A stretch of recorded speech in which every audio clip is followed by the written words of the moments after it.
Hello? That should be fixed. Okay. Hello? That should be fixed. Okay. Yeah, now I can hear myself. Okay. Hey, Baker. Okay. Sorry for the wait. I was just making a tweet about starting so that people will know that I started. Okay. So let me get my notes. I'm gonna move that over there. Okay, so it's been a few weeks since my last update. And in those weeks, I moved to Austin.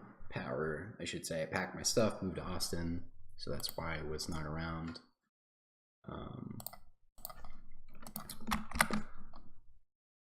But now I'm settled in, except for the garbage behind me, the boxes. So I'll be back to work. I'm also starting a new job on Monday, so I'll be like less efficient than I was on Sausage before, but I'm kind of winding down to the end of the project of like finishing stuff up. So hopefully it won't set me back too much. I guess let me start with my intro that I do at the start of these usually. This is the Sausage Sports Club Weekly Update. I do this every week, except for if I move, when I don't do it for 3 weeks. And there's a few reasons I do this. The obvious one is like marketing. Like if I don't talk about the game, no one's going to know what it is. If I don't share my progress every week, no one's going to know what's going on or what the game is. Another big reason is I think it's useful for students or new developers or new indie developers to see like what it's like to make a commercial game project, and see what I'm doing week to week, how long it takes, how long I think it takes, and how long it actually takes, how my mental state changes as the course of the project goes on, if I'm like panicking or unsure about what I'm supposed to be doing and stuff. I kind of started this series like somewhat late into this for that kind of thing where I don't know what the game is or what I should be doing, but that's the idea. And then the last one is to kind of keep a record of the game's development and of my progress as a designer, so that I can look back and see like, oh, this is when I learned that thing, or oh, I used to do this thing in my design process and I stopped. Why did I stop? Basically just to be like conscious and critical of like my processes, and so that I can improve or be aware of bad habits I'm getting into or whatever. So that's that. Getting into it, I've got my list here of stuff I want to talk about this week. I'm going to start with kind of talking about what I've been doing this week as I get back into the game, which is mostly quest stuff, like for the adventure mode, and I'll explain what that is since it's been a while. And then I'm going to talk about what's left and the categories of things that are left, and get a little bit into those things. Then I'll talk about how I'm feeling about the game at the end.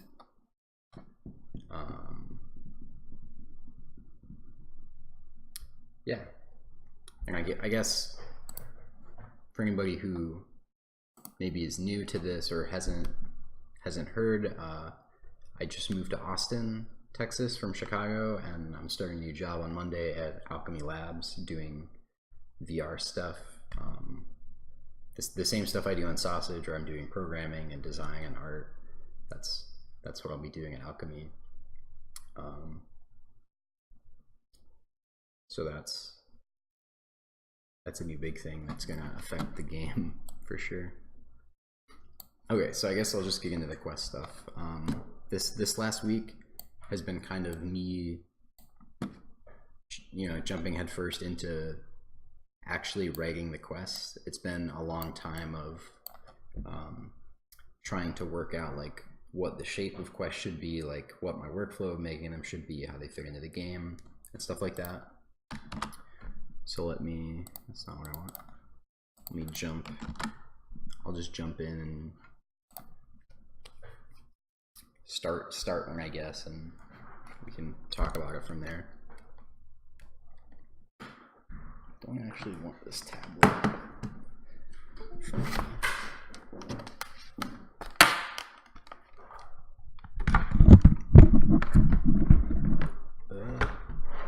There we go. Sorry, that's loud. Okay, so I just jumped into adventure mode like midway through the adventure on the first day of the like real thing after the tutorial. You can see there's a bunch of garbage and stuff. You can see I'm kind of like, I've got this like hub area, and there's some fences blocking off different biomes. I could go into the jungle, and there's some animals around with like question marks over their head. Those are ones that we can do quests with. Horse race. I don't think that one has dialogue yet. That one doesn't have dialogue yet. Not a lot of the quests have dialogue yet, so I might have to like restart and get one that actually has dialogue. This one has dialogue.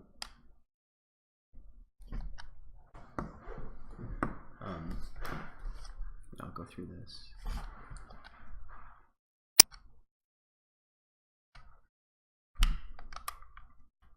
Okay, so I guess to explain high level what adventure mode is, there's in Sausage there's a single player / co-op adventure mode where you go around in this overworld, get to know the different animal characters by going on quests with them, and the quests are kind of short little bits of story that aren't part of like a larger narrative in the game, but it's just like, here's like a 5-minute sequence where you're gonna get to know like the anteater and the frog, the anteater and the frog, which is Sniff and Flop, and you're gonna get to know them through what they do, how they interact, and you know, there's like a silly little scenario like this one that I'm showing you now. Sniff, who is Sniff the anteater, who's like paranoid and self-conscious and gets nervous really easily, is told about this new rap that Flop the frog is working on, and Flop, you know, just like explains the rap, whatever. We don't see that part. We just come up on Sniff, and Sniff's like, hey, Flop told me this new rap. I think it's about me, but I can't ask directly, or he'll think I'm paranoid. So Sniff is paranoid about being paranoid. And so Sniff asks you to help them find out if it is about them. That's where we are.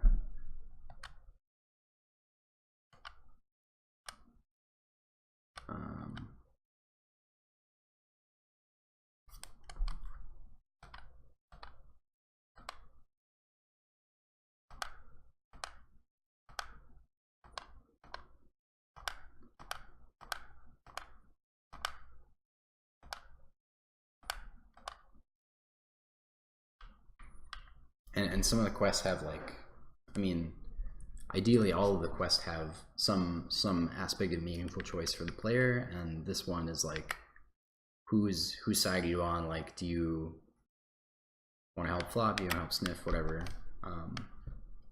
Not sure I like how that feels, just like directly asking you what side you're on, but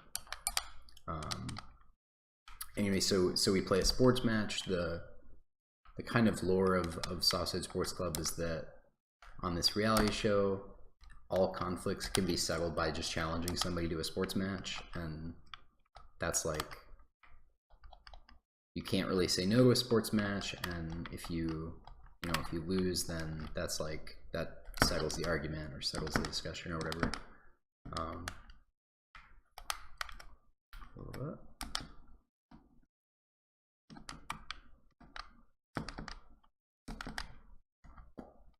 I'm gonna speed this up.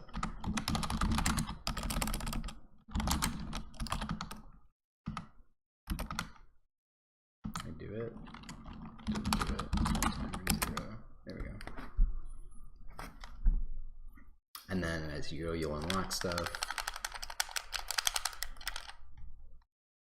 We got a skin for Peter. Cool.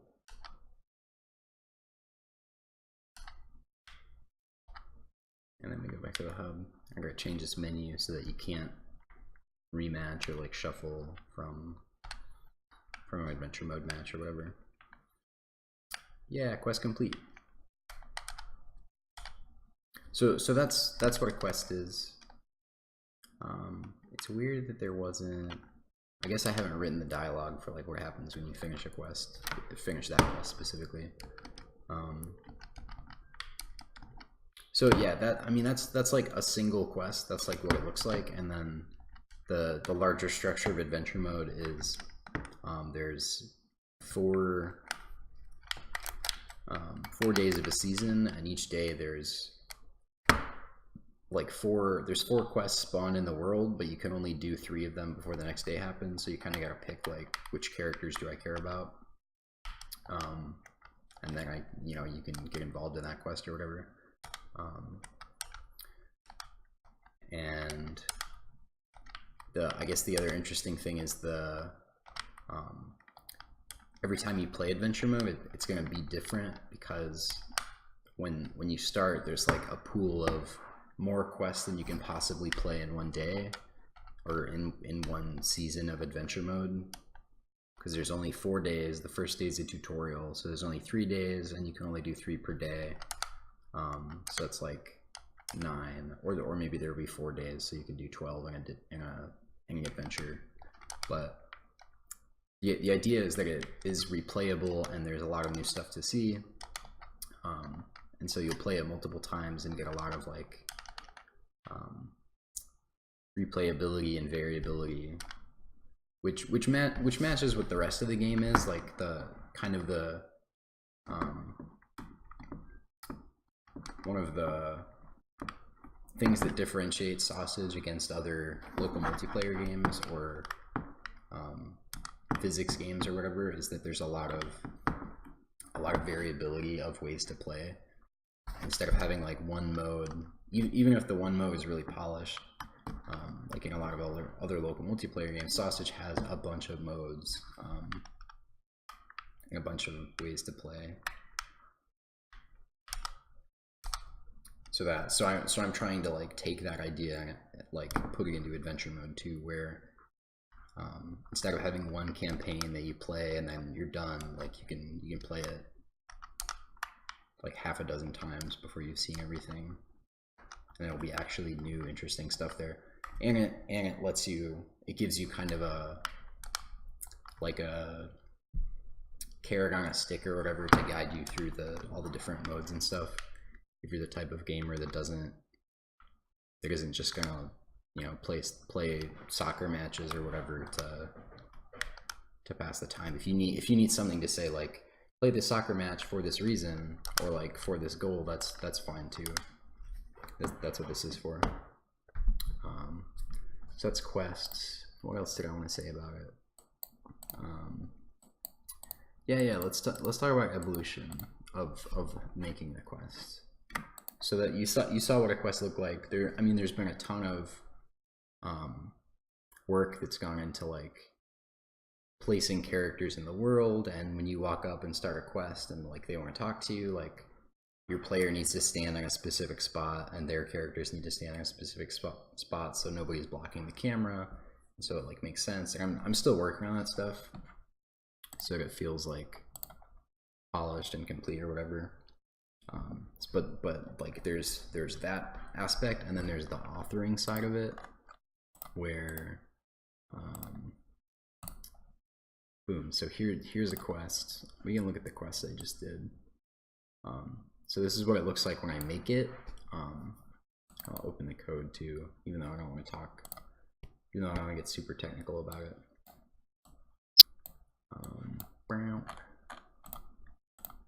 So this is Bad Rap Quest, and I'll talk about how I got to this, but all the quests in the game are their own class component, like this thing, like on a game object, you save it there,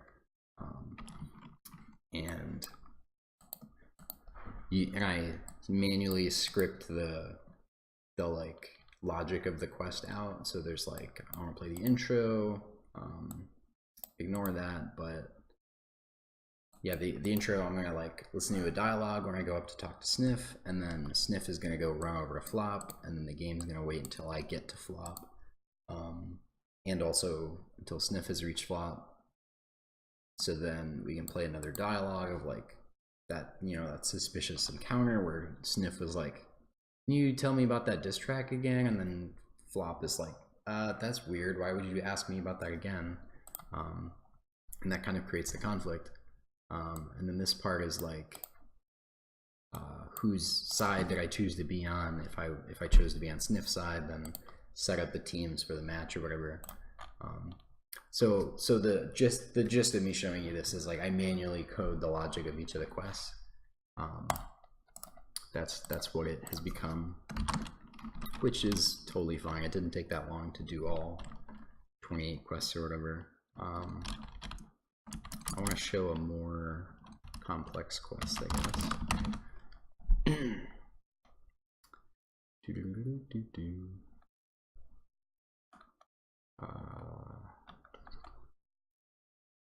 Just run out challenge chaser. Okay.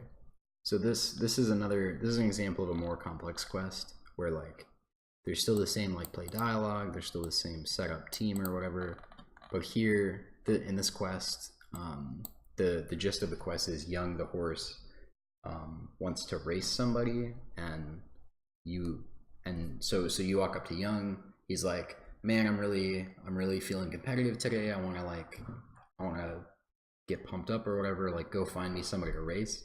And then you go around to other characters and, you know, ask them to go race Young or whatever, and they're all like, "Young, I don't really want to race Young. He's kind of a tool." And everybody has a variation of like why they don't want to mess with Young. So the logic here is like, until we've hit the number of people that we want to hit, pick one, or sorry, go through each of the NPCs, say, are we close enough yet for them to talk? If they are, then, you know, do the dialogue, and then remove them from our list of people we can talk to. And then once we've hit the number of people that we want to talk to, like once we've asked enough people and they've said no, then we say, okay, that's enough, like go back to Young and talk to me again.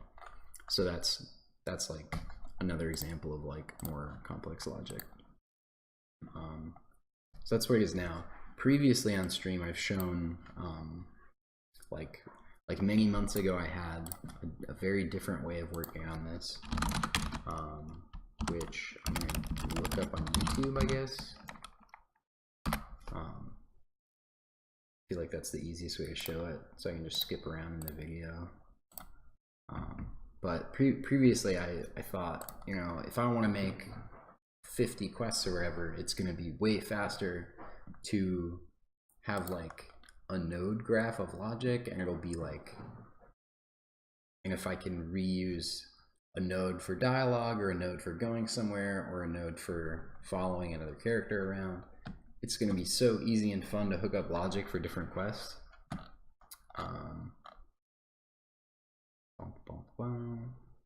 Let's see. And that was cool. Like it was an interesting problem to solve, and it could have, if I was on a if I was making like, no, not that video. I was making like The Witcher, and there were, instead of 50 quests, there were, you know, 500, and instead of just me doing all of it, if it was like a team of designers who aren't programmers, and they need like an interface that's not code to like do all of this stuff, then that would have been awesome. But because it's just me, and because I know how to code, and I know what I want, and the alternative is like both maintaining this tool and doing code to like add new nodes to it whenever I need to change stuff, and also authoring all this stuff by hand and worrying about like workflow and like making a better tool and easier to use tool. If I just code it by hand, which is like skipping all the middleman work of like making this tool good, and it's just like, it's way faster. Still trying to find this so that you can see it. Let's swear I will find it. That one?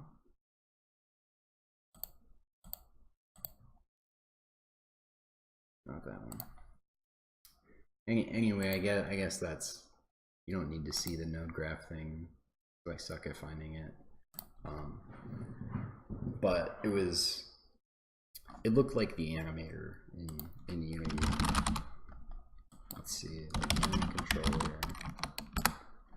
It looked like this, and there were like nodes, and you would like link them up, and it was like, it was a graph of logic where it would start at one position, and then like you would hook a line to another one, and then another one, and then if there was a split, there would be two options. If there was like a branching dialogue or something, and it did work. Like you could, I did have quests working with it. It was just like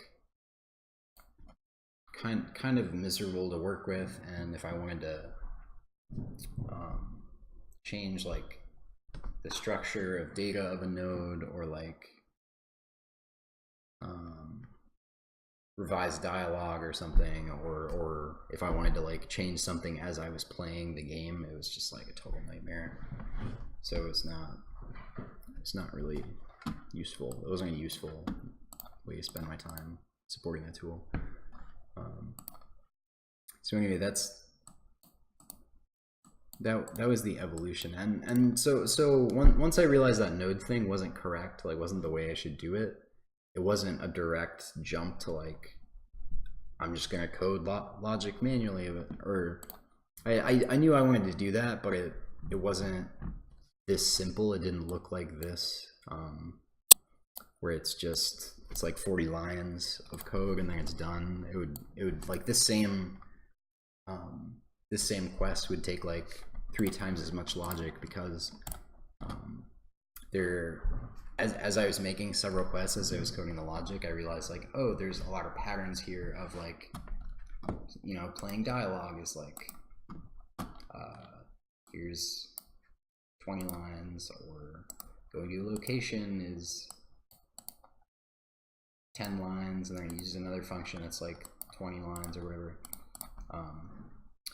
The gist is like, I eventually came to realize that I could simplify a lot of this stuff if I just like put functions in the right place, and like simplified all the steps I needed to do a quest, because most of it boils down to like, talk to one character, and then they walk somewhere, or they follow you, or somebody walks up, and then wait for you to get to them, and then do more dialogue, and that's like most of it. So that was most of the evolution of it. And then the other thing that came up partway through this is this quest task idea, which is I'll go back in and play a quest so you can see it, but it's basically like an on-screen instruction that reminds you what you're supposed to be doing right now, so that if you get distracted, as I want you to, by like a fun looking toy or like this cannon, you don't completely lose track of what you're supposed to be doing.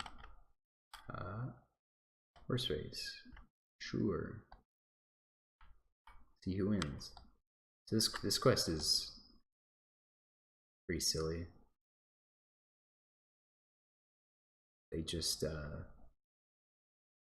they race over there. It's weird that it's not an off-screen position. I haven't written dialogue yet. Anyway, you saw the box that was like, see who wins as the task. I didn't immediately, from making that node graph, figure out like what this interface of like popping a thing up on screen and then marking it complete, or like there's other examples of connecting it to like a stat, like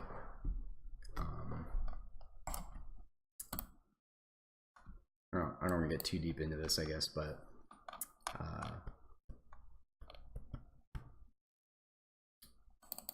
the way I don't really want to get into it, but that's the gist of it.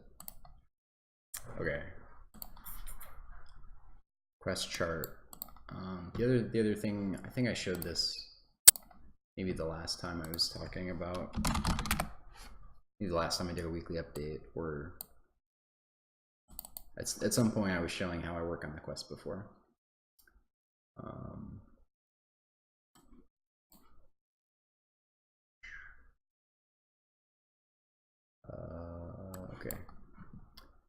Okay, so yeah, I showed this last time or whatever. This, and I think I also talked about how my process of writing is, or of doing design work requires me to like work in like a big swath and then like honing a little bit and then honing and then hone in. So like this is an example. I can't just pick.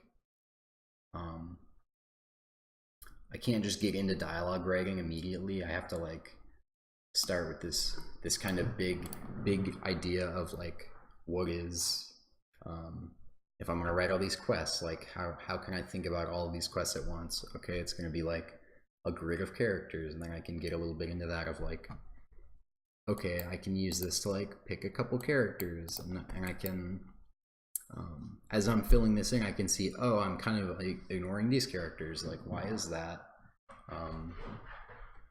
And then like step out to the big level and be like, what's the bigger problem here where I'm only focusing on these characters? So that I don't know a good I don't have an offhand explanation of like that kind of design process of maybe like top down, where I'm like starting really wide and like drilling down or something, and then I can step back up to like look at a problem. But point being, like, I feel like this is a weird way to write dialogue or something. And since the last time I showed this, I've like filled out this graph a bunch of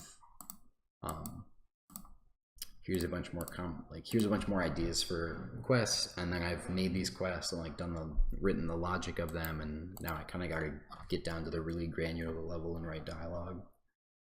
And that's all these orange ones are the ones that I don't have dialogue for yet. But I wanted this one. Okay, I can mark that as yellow actually, because I do have dialogue now.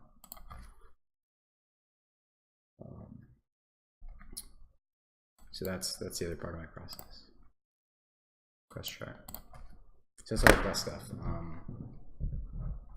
Trying to think if there's anything else in there that would be interesting to show. I guess I could talk about the stupid quest things. Part of why the game is late, like I think I mentioned this at the start, it was supposed to be fall 2017. Now it's going to be not that. Part of that is just like bad predictions of how long things will take,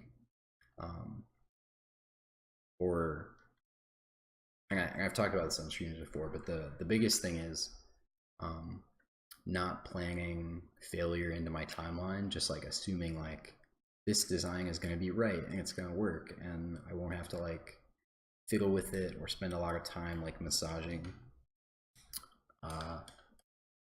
an idea into place.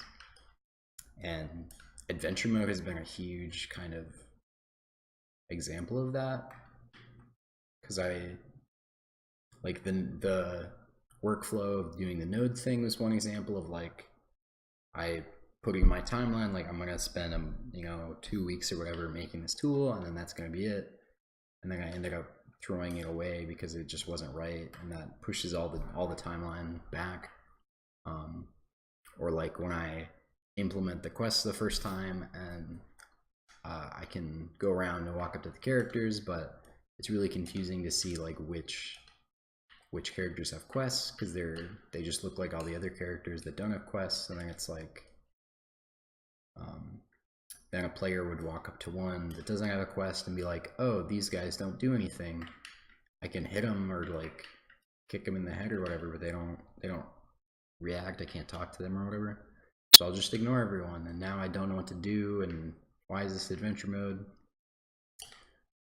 So I kind of went back to the drawing board, and now they have question marks over their heads. And I might also have to make it so when a character can be talked to at all, even if it's not like starting a quest, I need to make it so they have like an exclamation point or something, really just go full like MMO style on it.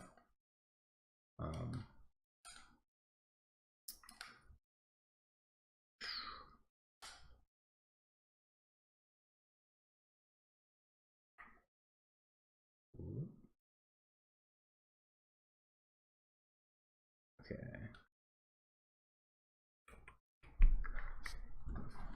That's that. Okay, that's all I want to talk about quests, I guess. Let's talk about what's left. What's left? There's 5 big categories of this stuff. And I'm kind of approaching this as like I'm gonna knock one out at a time. Like I'm gonna do adventure mode first, and then overworld, usability, cert, etc. This one I'll need to start before I'm done with these other 3, I guess. But these are the big areas.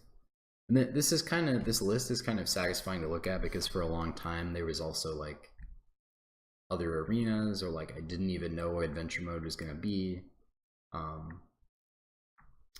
and it just like I felt like I had no idea of how long things were going to take. But now it's really like, if I knock this one out, then there's only this much left. If I knock those 2 out, then there's only this much left, and it's like, I don't know, it's better now. Or it feels less, it feels more conquerable now. I don't know if I want to go through each of these individually, each of these things. Maybe I will. Just because it's been so long, I don't mind that this weekly update is going to go longer than half an hour or whatever.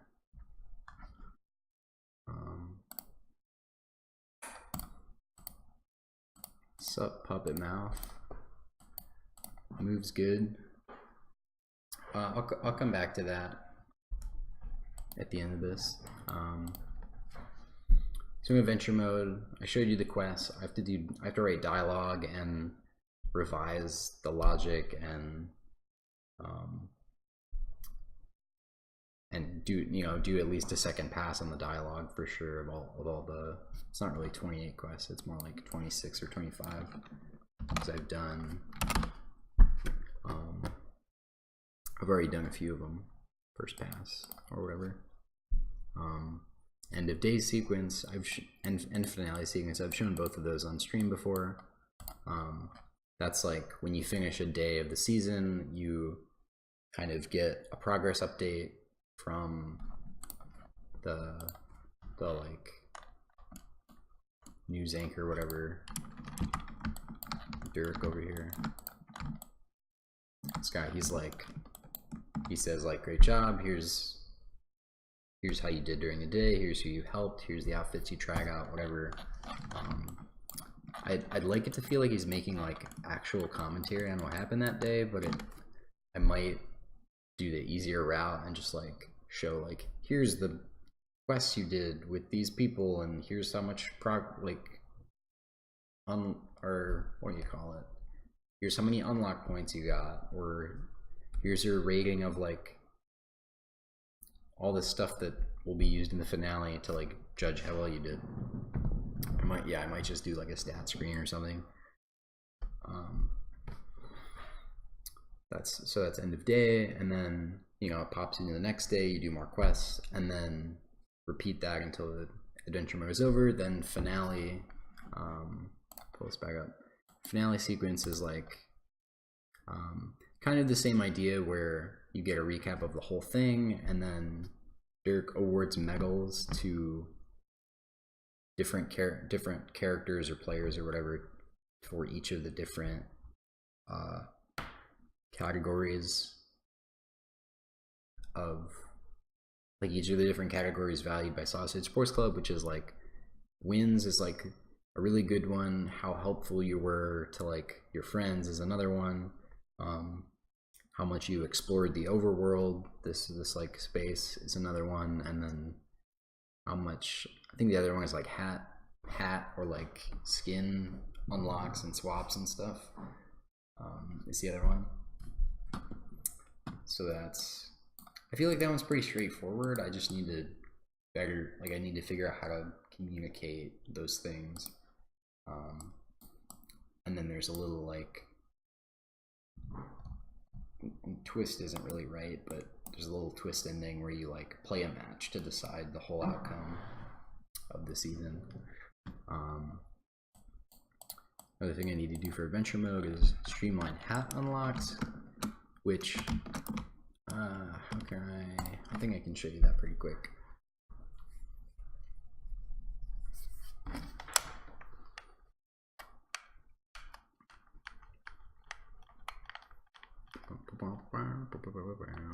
Okay. So you unlock hats in the game by either doing adventure mode stuff or by just playing with toys and discovering new toys in the overworld. This is a tetherball pull. Hopefully that's obvious. Yeah, so this is what I wanted to show you. That thing pops up, gives you like percent or number or something like out of 100, and it fills up. Go the other way, I guess.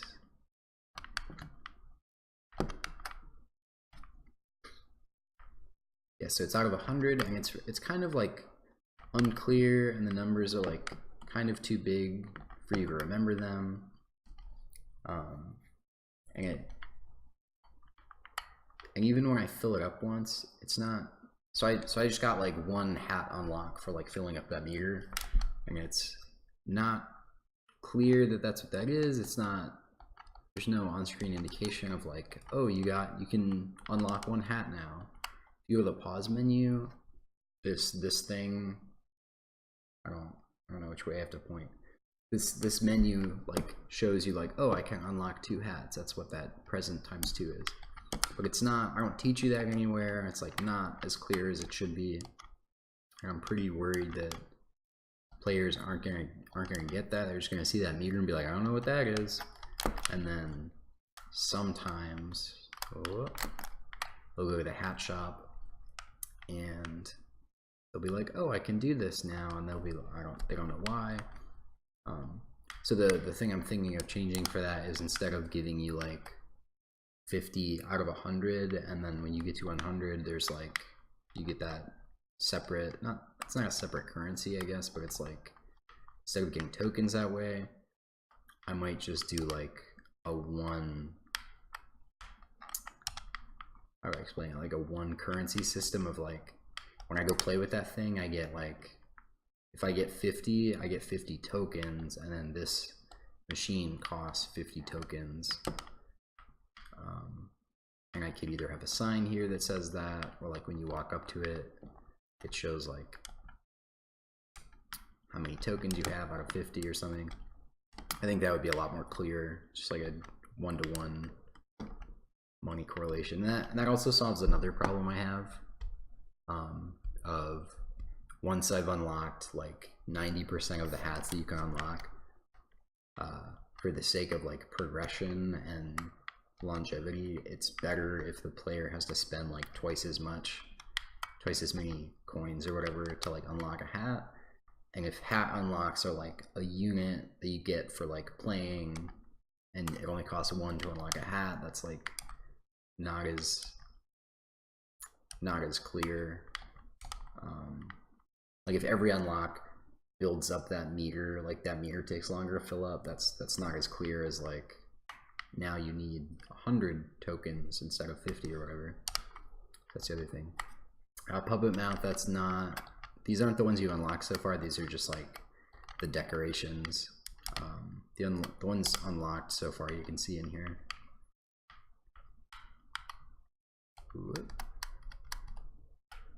Yeah.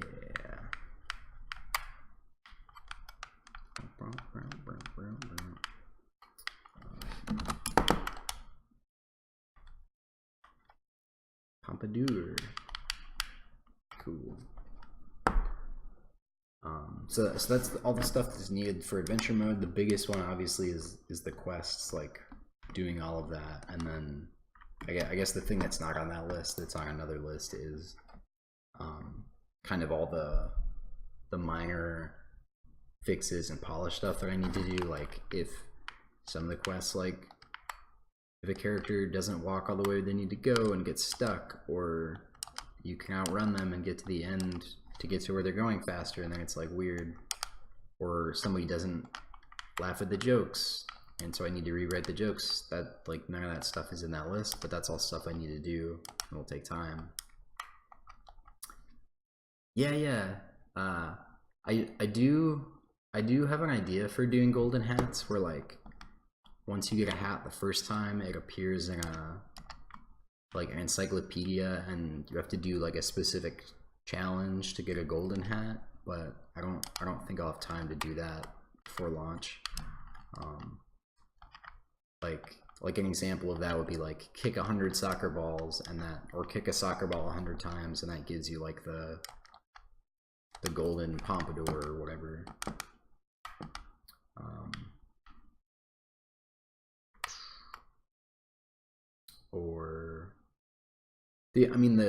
It would be awesome if each of the hats could be like directly related, like something that's Halo related is you have to do like 100 to get the golden Halo or whatever.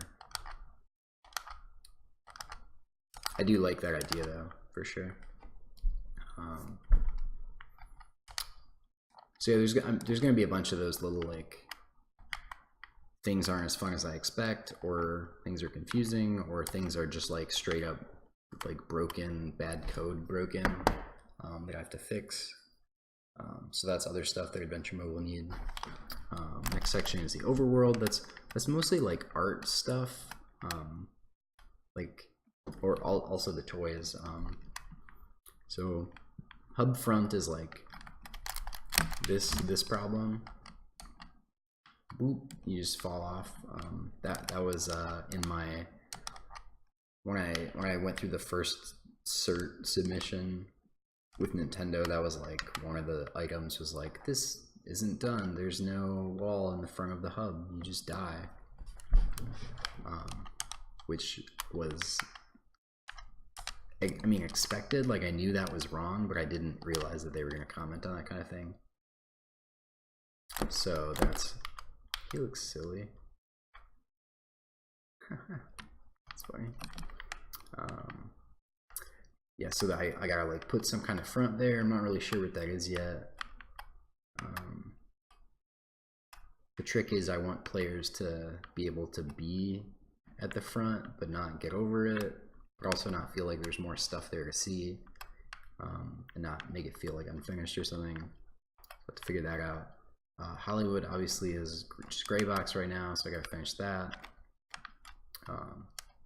Toys is something I need everywhere. Like there's a couple of toys placed throughout, like the swing set and the tetherball pole and the air vent in the jungle. Those are like pretty fun and good, but I just need more of those.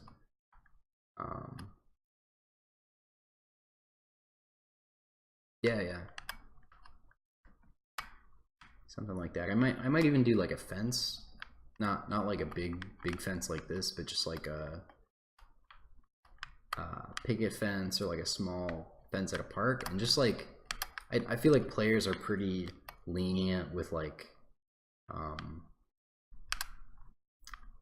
do I explain it? Like they're lenient with invisible walls as long as there's like something there that looks almost like an invisible wall, or like it resembles a wall.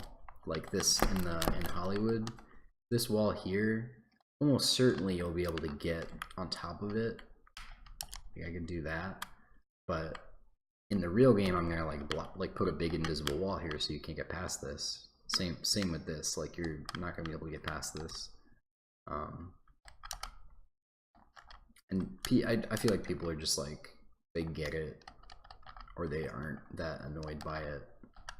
So that's a thing. The toys, yeah, I gotta get a lot more good toys. should be fun to just be in the overworld even if you're not on a quest, and that's something I gotta do with the toys. This cannon's a good example of like, I have ideas and prototypes of toys, but they're not in the right place.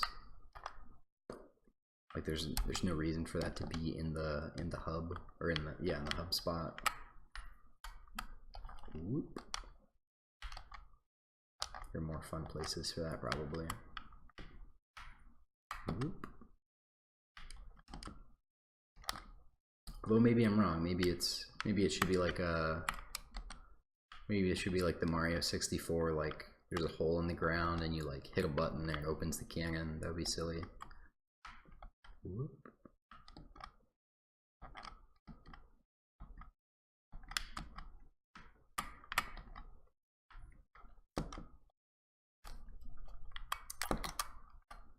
Yeah. I mean the sign. That's like for the hub world for areas you can't get to yet. I just have the cones in these construction looking boxes. That's kind of the same idea as like if people see like this isn't, I can't go here yet. There's obviously these cones. It's obvious. I also have like a sign. For some reason I decided not to put these in.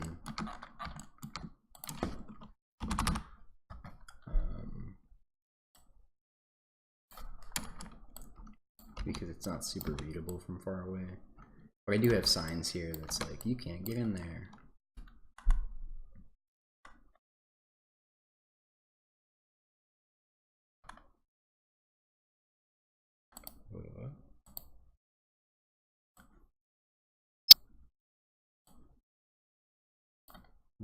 Great, yeah. I mean, these aren't really appropriate signs. It's not what they're there for.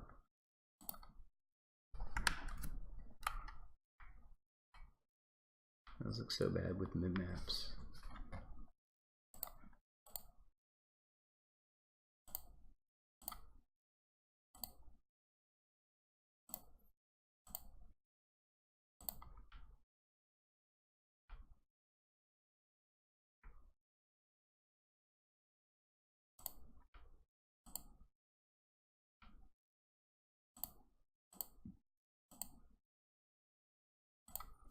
Ugh. What the fuck? Huh.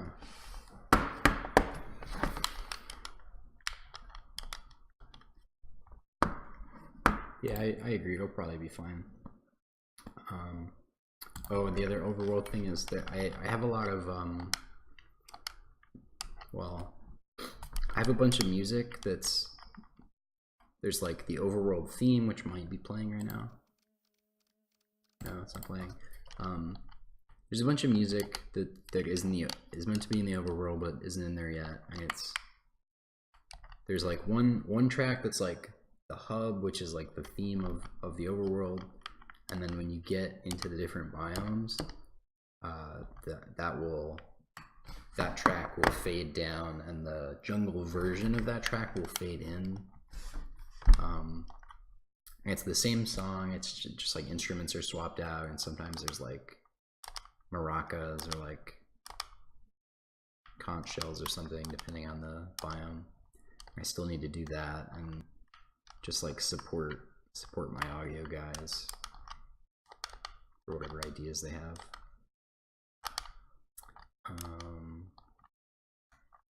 That's all the overall stuff.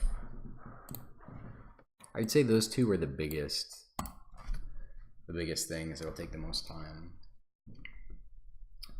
especially adventure mode. Just really getting that stuff right, and like having people play it and getting feedback and revising, and having Bryce continue to do QA and give me notes, and then I fix those, and he gives me notes on how it's still actually broken. Gotta do that stuff. I think it'll take a long time. Other things, yeah, usability stuff. If I go back to the main menu, this is the main menu, which is pretty crap. Thanks, dude. I feel like this main menu is pretty crap.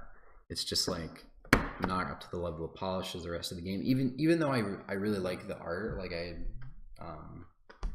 Storm did a really good job on this promo art, but it just doesn't look super professional if you compare it to like any other middle or high tier indie game coming out. So I want to redo this somehow. Not sure what that is yet. My favorite idea for redoing the main menu is having it be like an overview of the overworld, like up here, maybe rotating around, or maybe just like a panning shot or something, and then it would like cut to another panning shot. I think that'd be funny. That robot totally just hit that cactus. That's so funny. Never seen that before.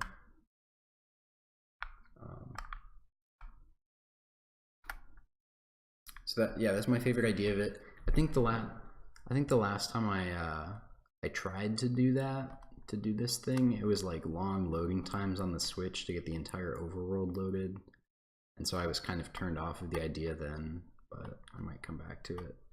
The other obvious problem is like I gotta figure out a solution for like the like weird edge of the water there, or edge of the mountain there, just like looking off into the blue yonder.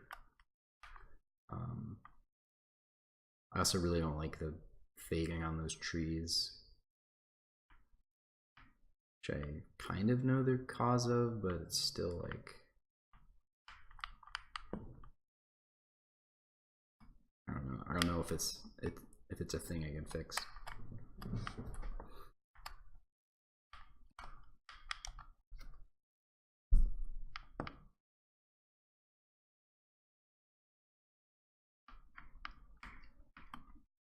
Yeah, maybe some motion would be enough.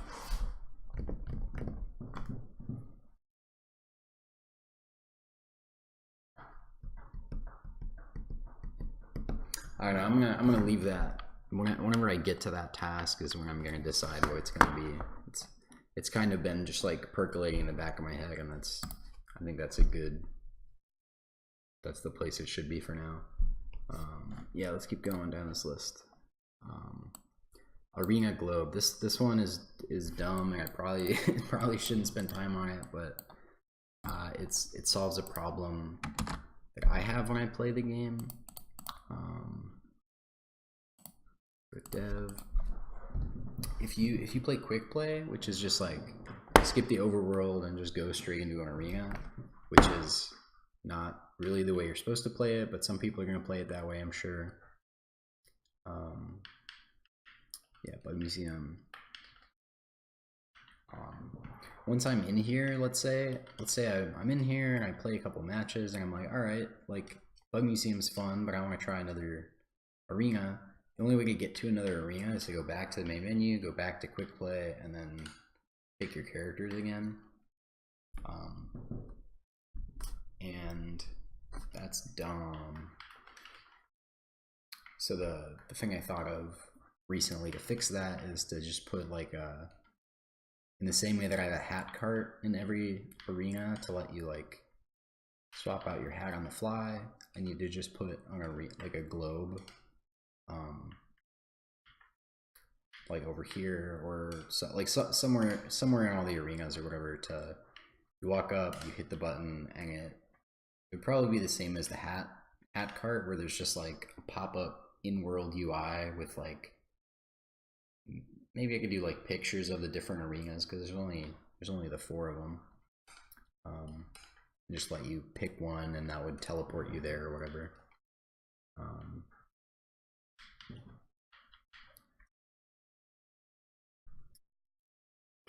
I guess I could do 3 squares with pictures of the arenas next to each other and the name.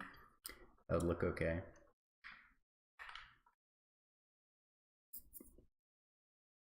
I mostly just don't want players to have to go back to the character select again.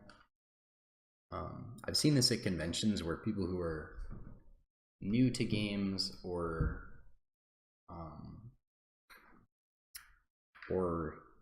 new to this type of game, or are young kids or whatever, where they'll get to the character select menu and just like really struggle with the like Smash Brosy kind of interface of like get my token, put it on the dude, and everybody has to do that. It's really not that big of a deal because people have like high anxiety at conventions, and that contributes to them not being able to figure stuff out. Or like if I'm trying to explain something and they're not getting it, they feel really like uncomfortable and stupid, and that's like like a convention is not a good environment to learn. But if I'm playing this in the environment it's meant to be played in, just like in my apartment with my friends over, it's a lot better to teach somebody that kind of thing that they don't know, because you can just reach over, explain. I assume you have intimacy with your friends, so it's not weird when they're like explaining to you something you don't know how to do, and so it's fine. But at convention, anytime this would happen where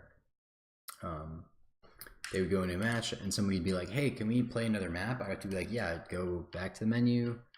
I haven't shown adventure mode at any convention, so it was just a list of the arenas.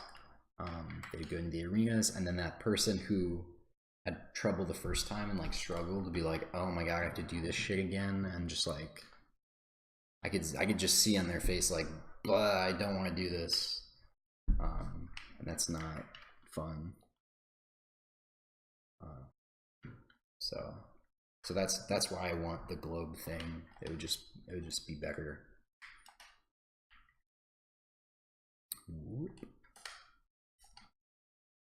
But it's still like, I probably do it in a day, but it's still a day. If anything's wrong with it, it'd be another day, I'm sure. Replay. That's a long explanation of the globe for something that's very simple. And then settings is a thing that I don't want to do also.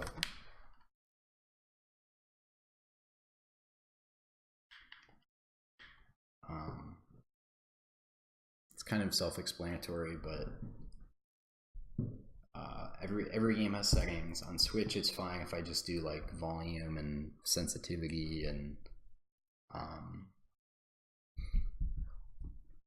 trying to think what else, maybe like a colorblind mode or something. But on PC, everybody needs like the resolution, like what type of window are you using,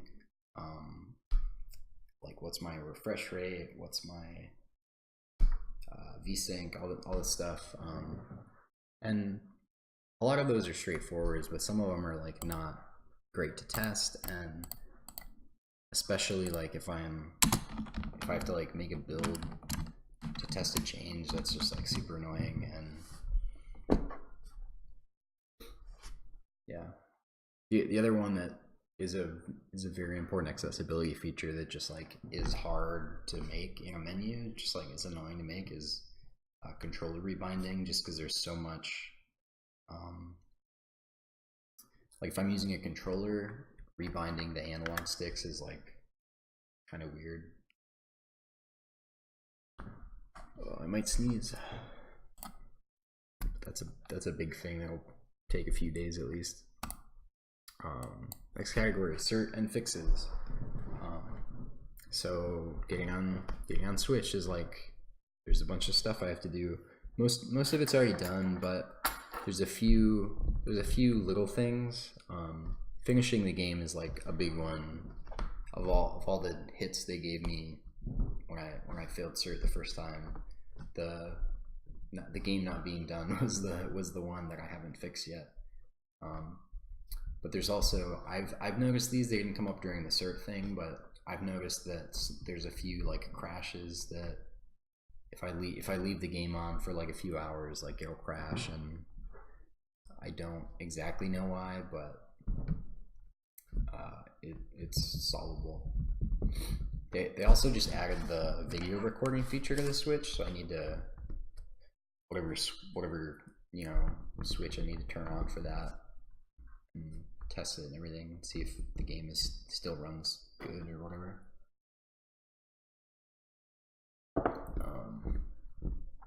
it'd be cool to optimize. And then there's a bunch of like audio tweaks that I want to make, and I'm sure that Marty and Tom are gonna want to make. Most notably, balancing. My personal bias is towards sound effects over music, but at some point in the last like 2 or 3 months, I realized that that's weird. And if you're playing with everything at like the default volume, the sound effects are like really loud and the music is really quiet. So we gotta go through that. Some sound effects are just louder than they should be. Well, the last thing, which is also one of the most important things, is marketing.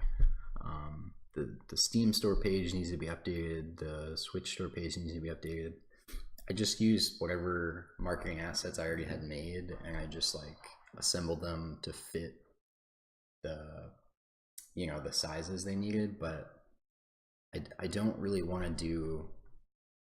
I'm not sure that I want to do this cartoony look for the store pages or not.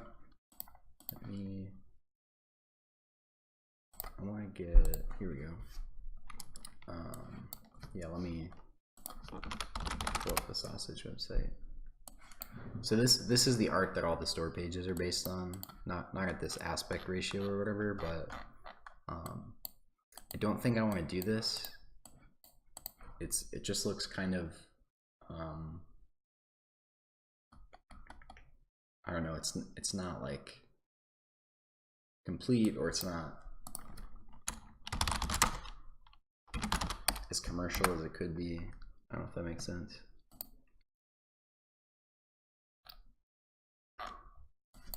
I'll show you an example of what I'm thinking of, or one that I really like. One that looks like complete to me is the game Goner on Switch. This is their icon. It looks so good. It's like painterly, beautiful, weird. Like when I saw this icon, I knew what the game was, but when I saw the icon, I was like, "Wow, that looks really cool. I want to check that out," even though I know what the game is.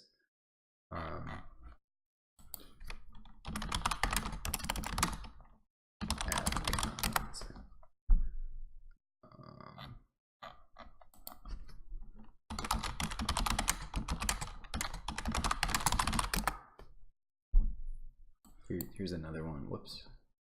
Where are we? Here's another one that looks really, really good now. SteamWorld Dig 2.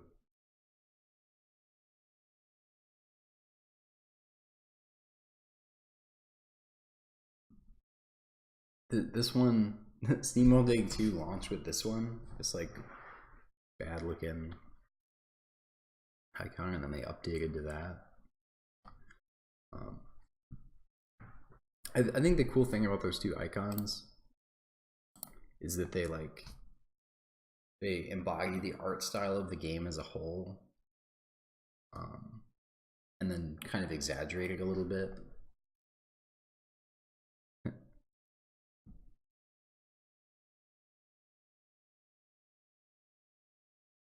And that's what I mean, that's what I want the promotional materials to be. It's not for like the art style of the promotional material now is like I want to get people's attention. The game didn't look as good as it does now. Yeah, man, that looks so good. It's just too far away from what the game actually looks like, I think.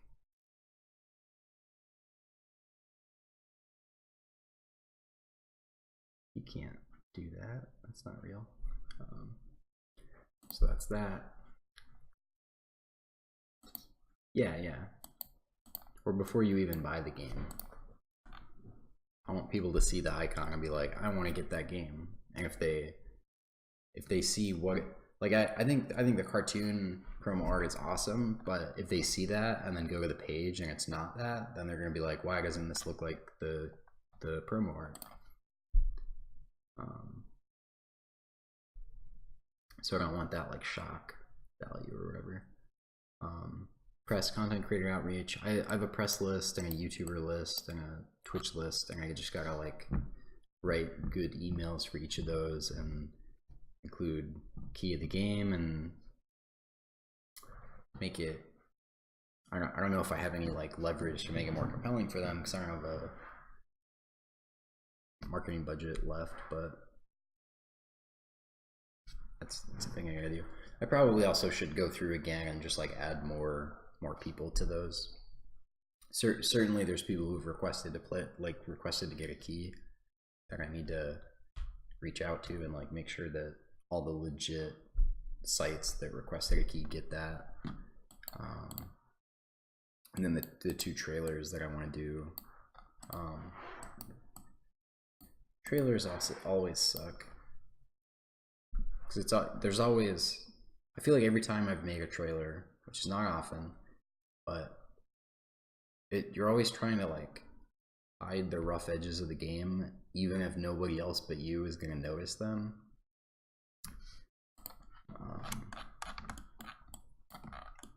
So it's like all like through recording all the way through to editing, all the way through to like final review or whatever. You're always seeing things that are like really don't look good, and you're always thinking about it. You can't focus on anything but that, even if the game looks awesome.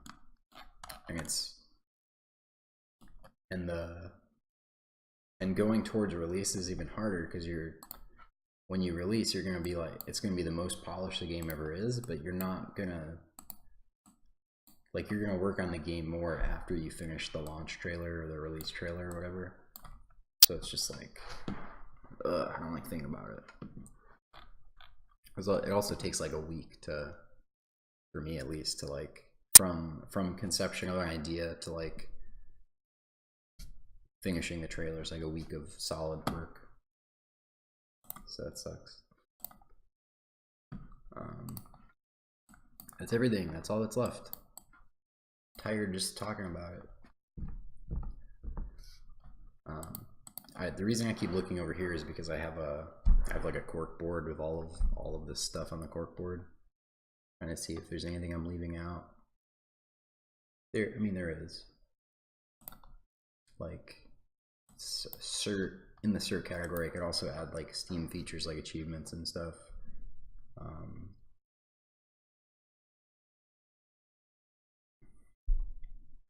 think that's the main thing I left out.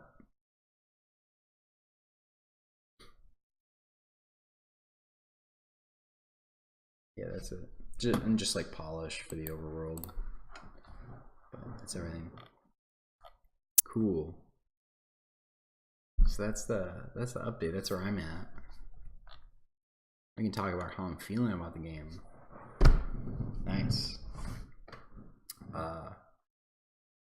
Generally, I feel really good. Like I feel like it's a good game. It's like, it looks good. It's fun to play. It makes people laugh. I think it feels really different to play than any other game in the genres that it is. Like it feels different from platformers because it's floppy and there's like toys all over the place. Feels different from physics games because it's like tighter and more controllable, and there's like actually like structure and purpose and stuff to do besides just like the multiplayer mode or whatever. I think just the toys, like in the overworld, like having stuff to play with that there's no structure around is really like a weird thing that not a lot of games do, but is a big like a lot of, some games do this to some extent. Like Overwatch has like a basketball in the starting room, and that's like kind of a close cousin or whatever of what I'm trying to do. But that's like the main thing in that game. Or that's the only example of that in Overwatch. Whereas in Sausage, it's like every 10 feet I want there to be something like that where you can just like dick around for 20 minutes. And I think that the prevalence of that in this game is really unique, and I feel really good about it. Other stuff. Oh yeah, I'm so annoyed that the game is late. Just like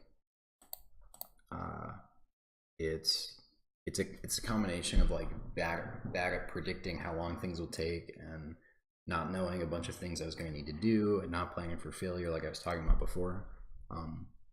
And I recognize that, and I know it's like not something I necessarily could have done better. I could have given myself more time or whatever, but it really feels like I didn't know, and it wasn't something I could have just been better prepared for and just pushed my date back or whatever. I also don't think I would be on Switch if I didn't tell my rep. If I didn't tell Kirk that I was going to come out in the fall, which is when I really did think I was going to come out, I don't think I'd be on Switch, because it was, or I would have, it would have taken much longer to get on Switch or whatever. I wouldn't have gotten the marketing support from them for sure if I had been not as dumb, basically.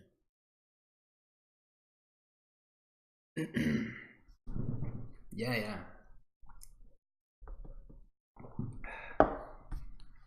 I love that in Overwatch.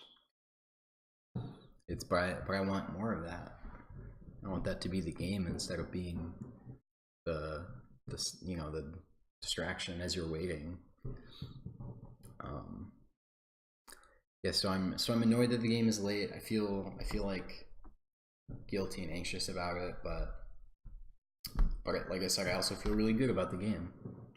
I'm starting to get that like cabin fever of like, I'm stuck working on this project all the time, and there's a lot of other games I want to make, and I thought I would be done and like ready to get started prototyping new things. I'm definitely envious of seeing other people's prototypes or seeing people working, like doing Ludum Dare this weekend. I miss doing that so much. I haven't done it since like the first few months of working on Sausage or something. So I miss that.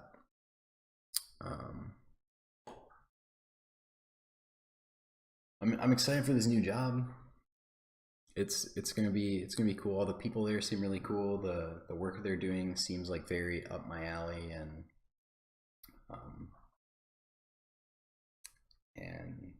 NVR is cool. Like it's gonna be fun to just like dig into that and learn about something totally new. Like that there's not any kind of I mean, there's a lot of groundwork of game design, but there's definitely like problems to be solved that nobody's even thought about yet in VR, which is less true for games.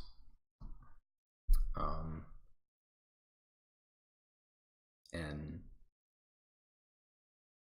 I don't know, it's good. It's kind of gonna be like, for the next few months, it's gonna be like a pressure cooker of like go to work and like be forced to learn new things, get ingratiated into this new team, and like make new friends and do this stuff, and also like go home and like try to finish this game that's like two kind of high pressure situations. And so it's a little bit nerve-wracking, but I feel like I do well in that situation, so I do well under pressure.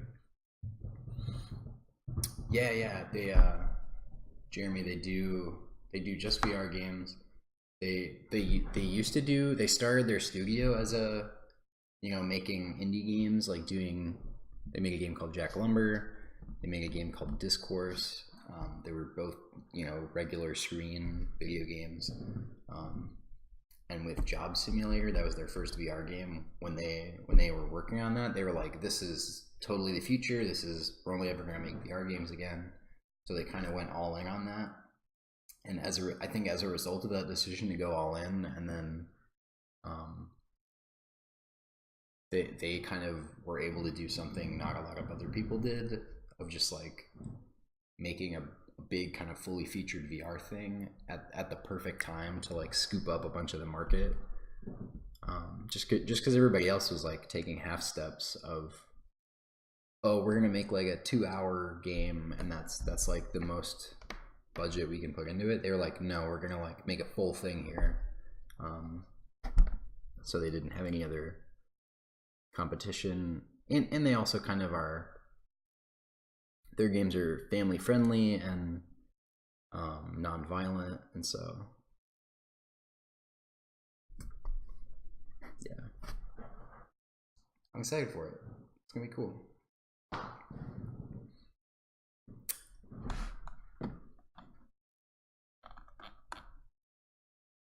Thanks, man. Appreciate it.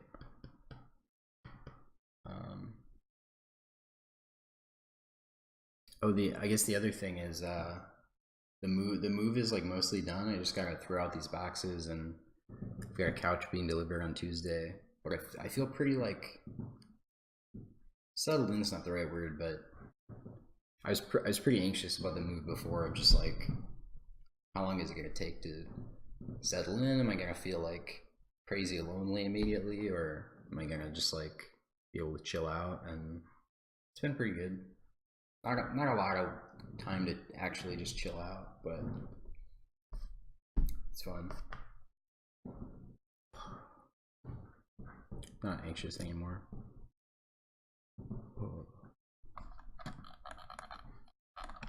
Alright, I think I'm gonna end the stream now. I might try to write a little bit more of a quest, but I'm got dinner in like an hour. So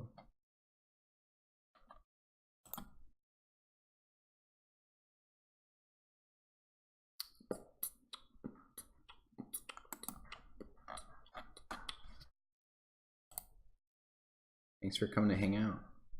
Yeah. Yeah. Thanks for coming by. Cheers. See you next week, hopefully. Bye.